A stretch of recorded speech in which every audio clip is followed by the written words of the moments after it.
I had a chance to address Albertans about our province's path forward with the federal government following a special meeting with our government caucus last Friday. I also met with Prime Minister Mark Carney last Friday, where we spoke at length about the policies and legislation that are holding back Alberta's economy. This conversation was a positive first step, but it will take tremendous effort and cooperation to repair the damage to Alberta's economy caused in the last 10 years by Ottawa's destructive anti-resource agenda. Yesterday, I shared the bold steps that our government is taking to protect and stand up for Alberta's future with strength and resolve. And this includes the creation of a special negotiating team to represent our province in negotiations with the federal government in pursuit of a new Alberta Accord with Canada. This team will request reforms to guarantee port access to tidewater off the Pacific, Arctic, and Atlantic coasts for Alberta energy and resources, and all federal interference in the development of our provincial resources by repealing harmful federal laws like the No More Pipelines Law C-69 and the Net Zero Electricity Regulations, require Alberta's consent before imposing any export taxes or restrictions on our resources, and to grant Alberta the same per capita federal transfers as Quebec, Ontario, and British Columbia. We are also launching the Alberta Next panel to explore long-term options for economic and constitutional protections from Ottawa. And we are preparing for a 2026 referendum on key proposals that emerge from these discussions. As most Albertans know, I have repeatedly stated I do not support Alberta separating from Canada. I personally still have hope that there is a path forward for a strong and sovereign Alberta within a united Canada. So I am going to do everything within my power to negotiate a fair deal for Alberta with the new Prime Minister. And while doing so, our government will work with Albertans on various initiatives to better protect Alberta's provincial sovereignty and economy from Ottawa should those negotiations fail and the economic attacks continue. In the months ahead, there will be many who will try to sow fear and anger among us, those who want to see Alberta divided.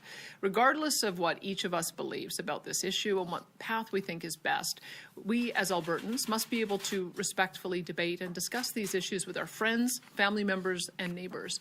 I know that if we do that, in the end, our province will find the best solution for this immense challenge we face and come out of it stronger and more free than ever. Thank you, and I'm happy to take questions. Perfect. We'll start off with questions here in the room before going to the phones. One question, one follow-up. I see hands. Wonderful. We'll start with Michelle, then we'll go to Catherine. Michelle Belfontaine, CBC. Premier, Chiefs from Treaties 6, 7, 8, 4, and 10 are speaking about the possibility of a sovereignty referendum in about an hour. Now, they have overwhelmingly said that they oppose this kind of referendum and say it violates their treaties. So why are you giving separatists the chance to force a referendum question next year? I'm not sure what their sovereignty referendum would be. I mean, they already have sovereignty within a united Canada. They have absolute jurisdiction over their own treaty territories, the reserves, and so I'm not quite sure what they would be asking for. A referendum on separation, it's out there. And the Bill 54 has made it easier for people to force a citizens' initiative referendum and have it put to the Alberta people. And you have said that this would be included next year. Well, so what would you say to treaty chiefs who are saying we have a treaty with the Crown and separating from Canada violates our treaties?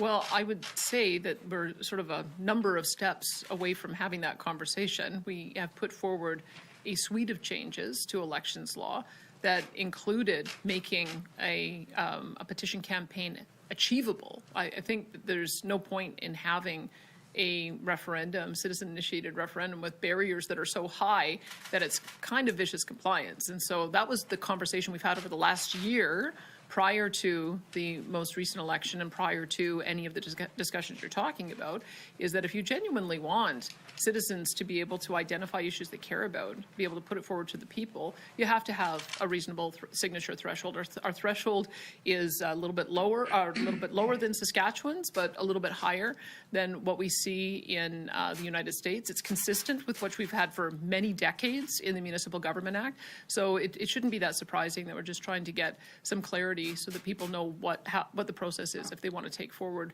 issues that they think matter to Albertans. And we'll go to Catherine. Yeah, and in asking for this guaranteed access to the 3 oceans, how does that respect other provincial jurisdictions? the federal government was given trade and commerce power when we came together as territories in order to enable access to markets. In fact, there's quite a bit of law internationally that says that if you are a separate nation, one nation cannot landlock another. It's sort of a given that it is inappropriate use of power to prevent a jurisdiction from being able to get its resources to market. And so that is the thinking that we have around this, is that it's the constitutional authority of Ottawa to enable this to happen. And they have managed to in the past. The Coastal GasLink pipeline, despite a lot of extra cost, uncertainty, still did manage to get built, and LNG Canada will be open soon and will be exporting. And despite 6 times the cost associated with Trans Mountain Pipeline, it also managed to get built. And so I think we have seen that when there are important strategic decisions that need to be made, strategic infrastructure, the federal government does have the power to be able to get resources to market. And so I would say that we signed on to it, all of the provinces, along with the new Prime Minister, just prior to the election, saying that we all agree to economic corridors that include oil and gas pipelines. So I'm just reaffirming that that was the commitment on the part of all of the provinces prior to the election, and I hope it's the commitment of all of the provinces now that the election's over. And there's a municipal election coming up in October. Should the citizen initiative referendum meet the threshold before then, why not hold it then? Why the timing of 2026? I think there was a referendum question or two asked in conjunction with the municipals in the past. And I mean, I suppose that's an option. I just don't think that the timing will work in this case. It's 120-day. First of all, we have to proclaim the law. It has to get through the legislature. It has to be proclaimed into law. They have to change the regulations with Elections Alberta. I'm not sure quite when Elections Alberta will be ready to be able to oversee and launch a petition campaign. Any citizen would have to have a question that is approved in advance. That takes a little bit of time, 120-day signature collection period, and then I think it's a couple of months to be able to validate the signatures. So as you can see, with this whole process, I think it'd be impossible to try to get any questions in alignment with the municipal elections. We'll go to Emmanuel, and then we'll come to Shay. Emmanuel Prestovet, Greater Canada. Canada has had 2 independence referendums in the past. Prior to the 1980 referendum in Quebec, René Lévesque did campaign openly on this referendum and won in 76. Jacques Parizeau did the same in 94, just before the 95 referendum.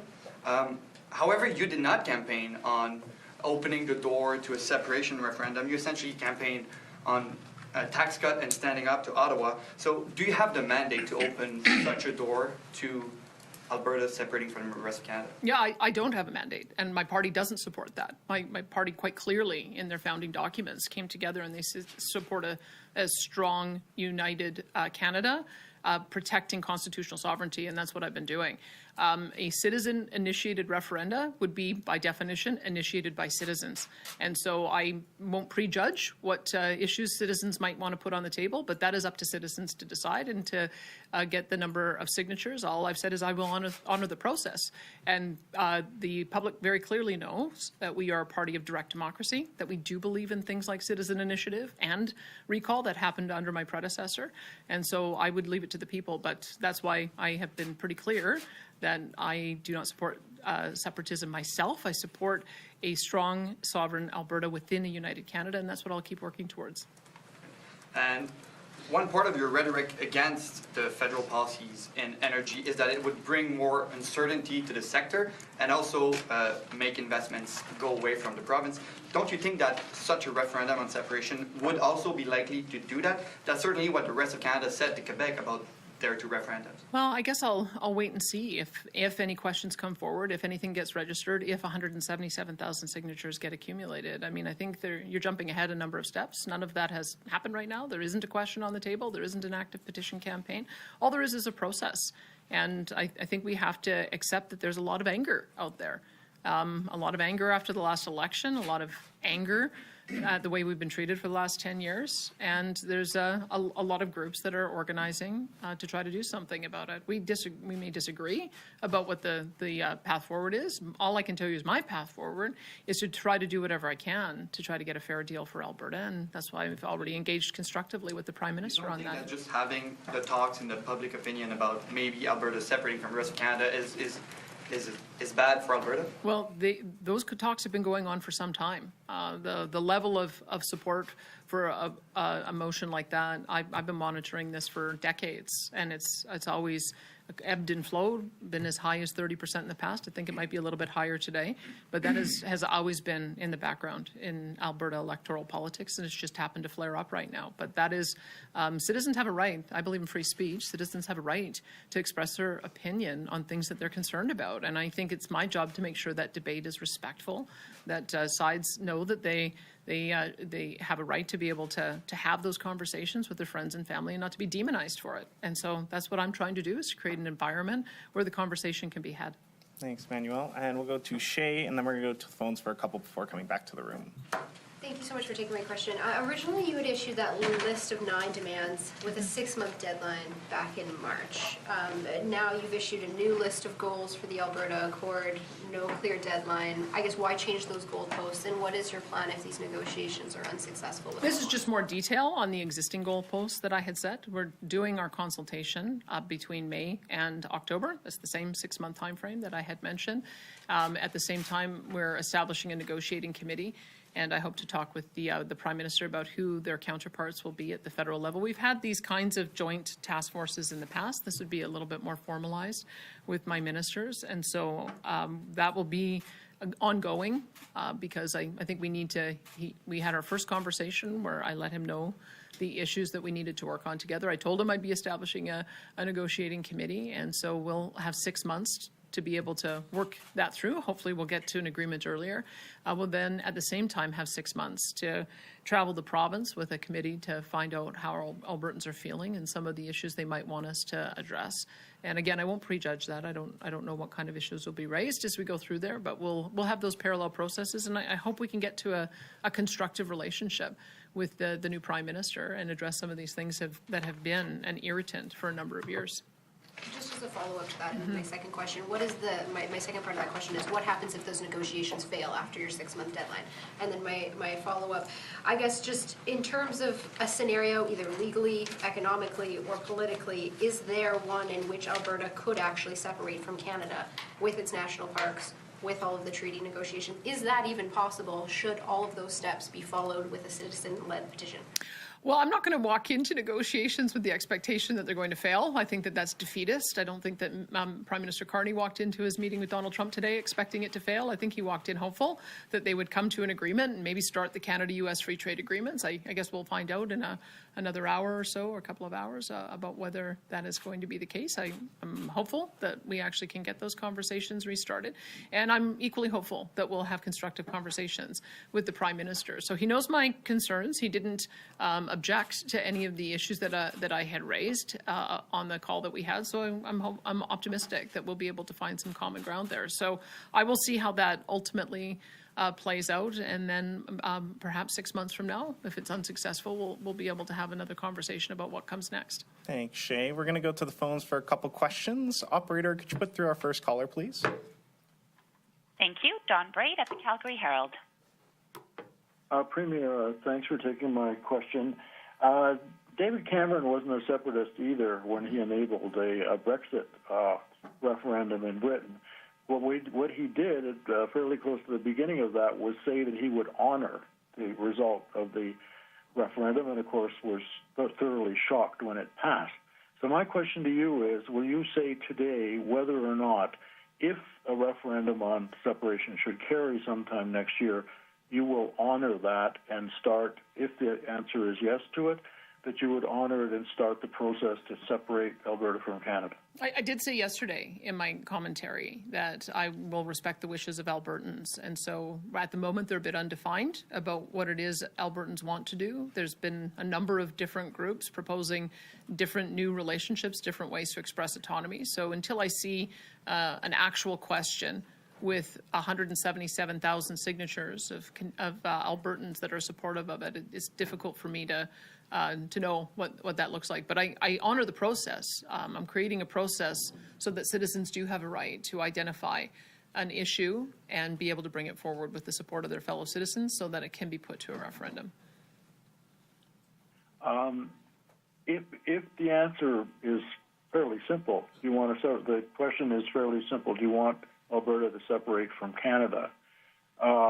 Would you be willing, if it was as simple and clear-cut as that and there was a good-sized majority, would you be willing to proceed? There's a lot of ifs in that. I think if an election were held today, it would get about 30% support. So that's why I want to make sure that those numbers do not get higher and those numbers end up going lower because we're successful in negotiating a new arrangement with Canada. That's my marching orders. I've heard pretty overwhelmingly from my caucus, from the people who have contacted my office, from the people I've consulted with, is that they want me to give it a try. We tried for 2.5 years with the Prime Minister that was in place when I got elected, and I'm going to try. I think that's the only thing that I can do, and hope that we have a different approach. And I think we've already seen evidence that we have a Prime Minister that's willing to change gears. He dropped the carbon tax minutes after he got elected because it was a policy that was driving up costs, creating a more unaffordable life for all Canadians, hated across the country, hated by all political parties. And so that's an evidence of some pragmatism. Well, we've got 9 more to go, and so I'm getting started on that to begin with. Thanks, Dawn. Operator, could you put through our next caller, please, and then we'll come back to the room. Thank you. Rob Ferguson at the Toronto Star. Hi, Premier. I'm wondering if you have any retort for Premier Doug Ford today after what he said in Toronto about the possible separatism referendum. Well, Doug and I have a great friendship. We don't agree on everything. In fact, I think we supported different people in the last federal election. And so we don't have to agree on everything. But what I will say is we have a constructive conversation at the coffee table. I continue to look forward to having a constructive conversation with him at the coffee table. But he's the Premier of Ontario. I'm the Premier of Alberta. We just have different issues that we have to respond to in our respective jurisdictions. Do you think he should stick in his own lane, or what do you say as any kind of a retort? Well, I don't tell him how he should run his province, and I would hope that he doesn't tell me how I should run mine. But we have a very respectful relationship, and I hope that continues. Perfect. Thanks, Rob. We're going to come back to the room. We'll go to Graham, yourself. Premier, just to it's clear, you're saying you would not sponsor or support a referendum on separation. You'd let Albertans deal with that. But you said there would be a referendum next year that you would be part of.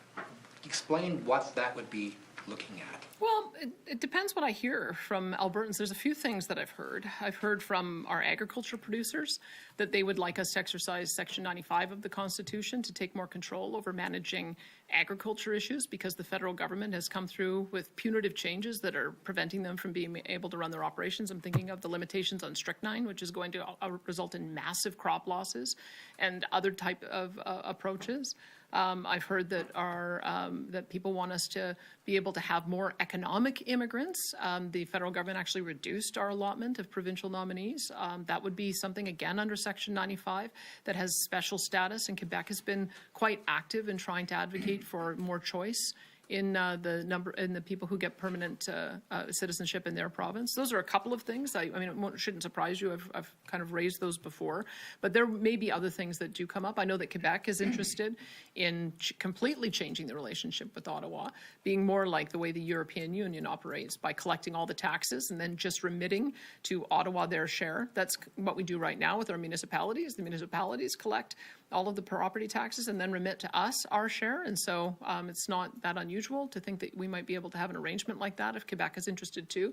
So those are a few things that I've mused about before. I see that we have some common cause with our friends in Quebec of wanting to pursue some of those same things. Those might be a few things that we would put to the people. So a number of things then for referendums, because you mentioned California. You've said that in the past. You like what California's done. It's not hard to find entire books written about how things don't work in California when it comes to citizen-led initiatives. Quoting just one, they tend to create a sense of permanent revolution in California politics.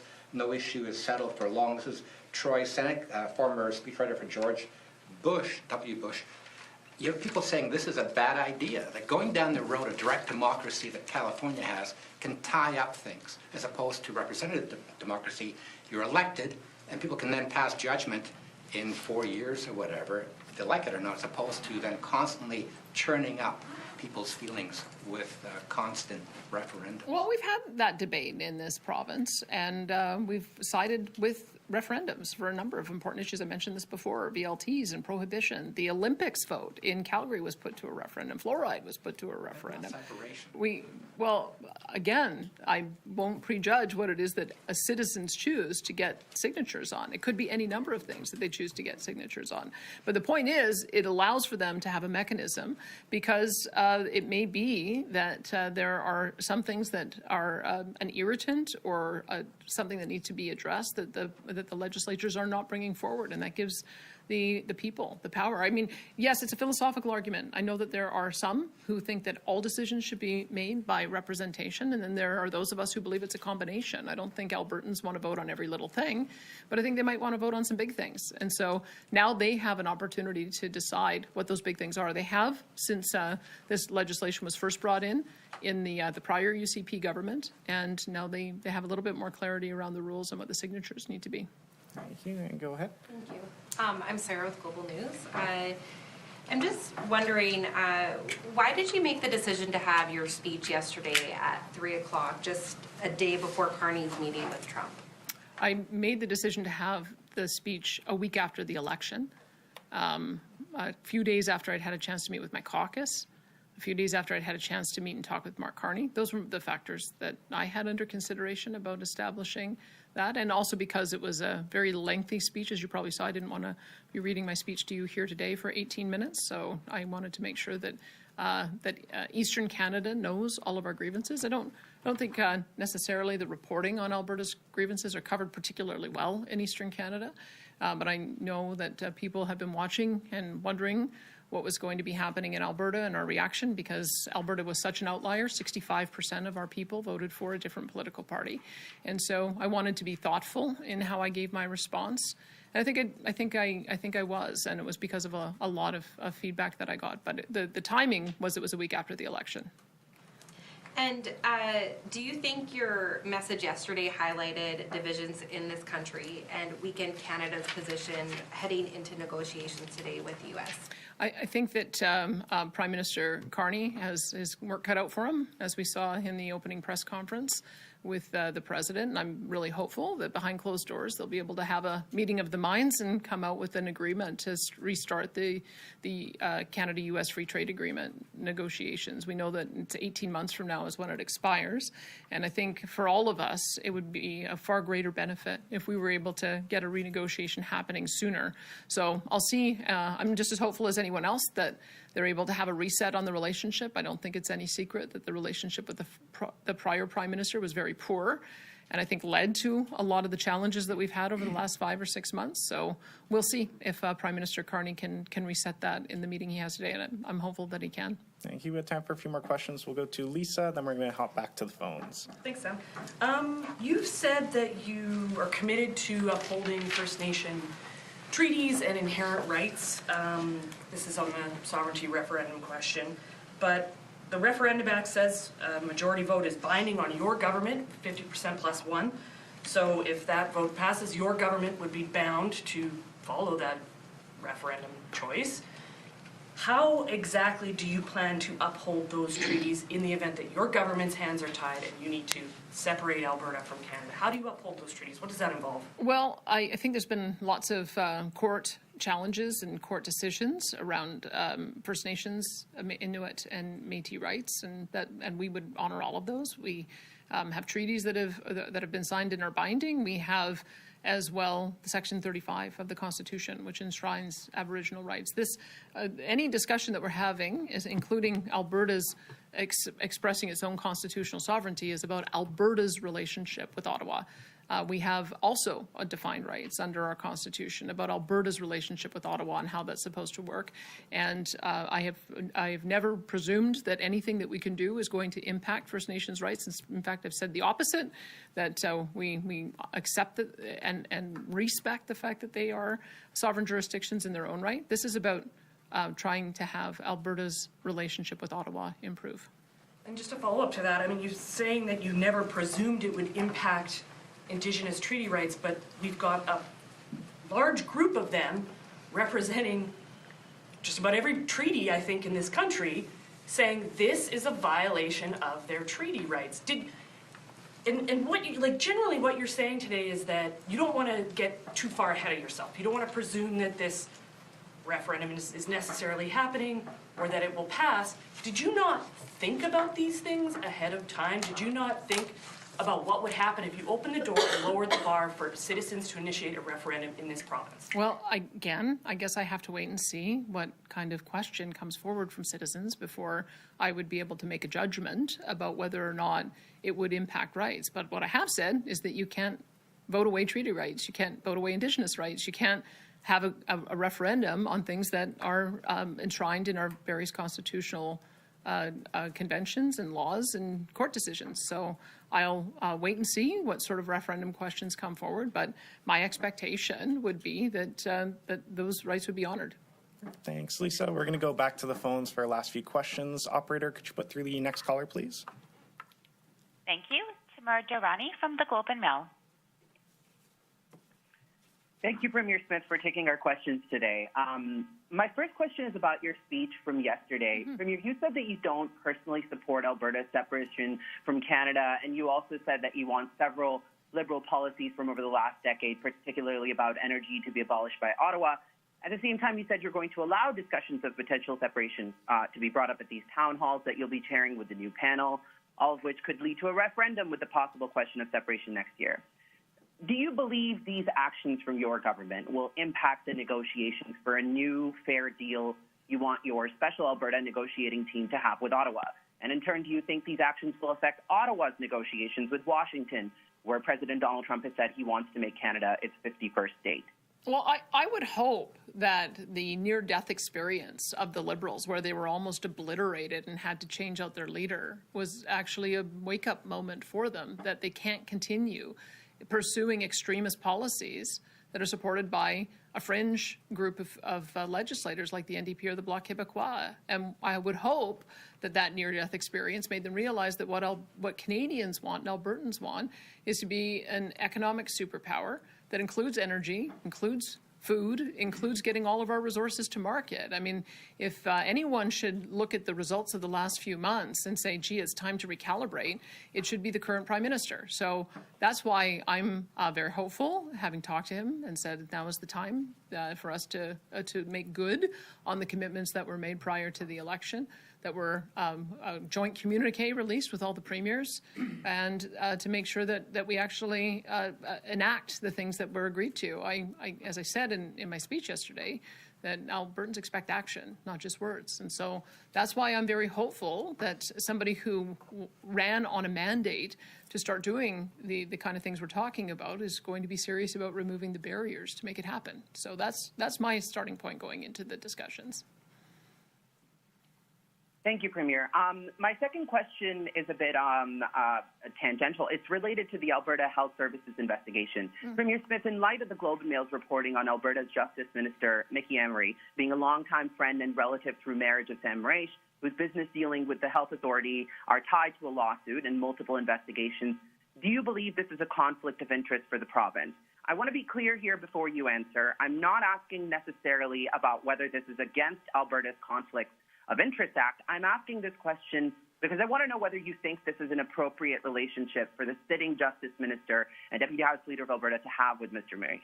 I'm not sure what you expect him to do. Should he divorce his wife so he doesn't have a relationship with the cousin anymore? Like, I think you're being unrealistic. We all have relationships. And the key for conflict of interest is that you cannot make decisions on anything that might benefit a private interest. He has made no decisions on anything that would impact the person you're questioning. So that's why the conflict of interest law matters, is because these do have very clear rules we're supposed to follow. There are very clear things we're not supposed to do. And I can tell you that Minister Mickey Emery is in no conflict of interest. Thank you. And we have time for two more questions. We're going to take one more from the phones, then we'll go to James. Operator, could you put through our next caller, please? Thank you. Rahim Mohammed at Post Media. Well, Premier, so as leader of the UCP, do you plan to put in place any sort of in-house policy relating to members of your cabinet and caucus publicly taking sides in a possible referendum on Alberta independence?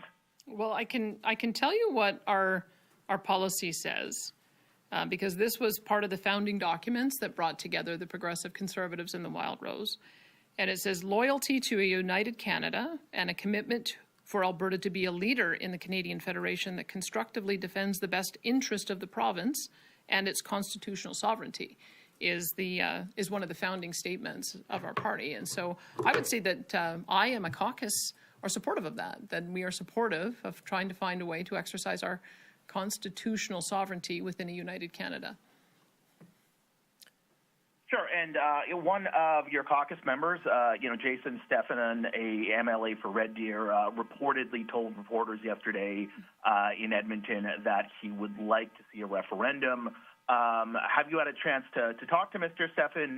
Does that come close to a line for you? Do you have any kind of a reaction to that statement? Well, if you listen to what I said yesterday, I would say that there's 3 different groups in Alberta, and we don't want to demonize any one of them, that we want to have a constructive conversation. We all have different ideas about how we get respect from Ottawa and how we have a constructive relationship within a united Canada. And so I'm looking forward to having that discussion, and I'm not going to be demonizing anybody who may have a different view on me. All I can do is try to convince people my view is right, that it's worth fighting for, it's worth giving it a try, it's worth doing the negotiation, and it's worth trying to find some way for the federal government to compromise. So that's been my position, and I'm hopeful that I'll be able to convince all Albertans that that's the right pathway. Thanks, Raheem. We have time for one last question. We'll go to James at the back here. Hi, Premier. James from the Western Standard. You mentioned in your statement that any referendum will have to respect treaty rights. We've spoken about that.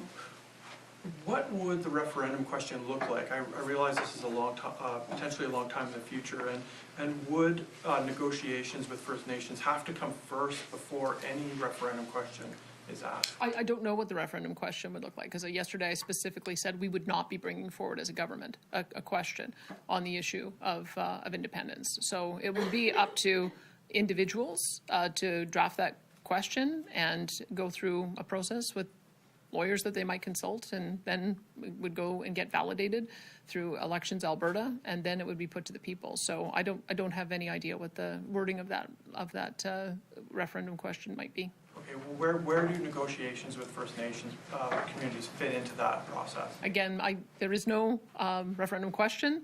There is no petition campaign.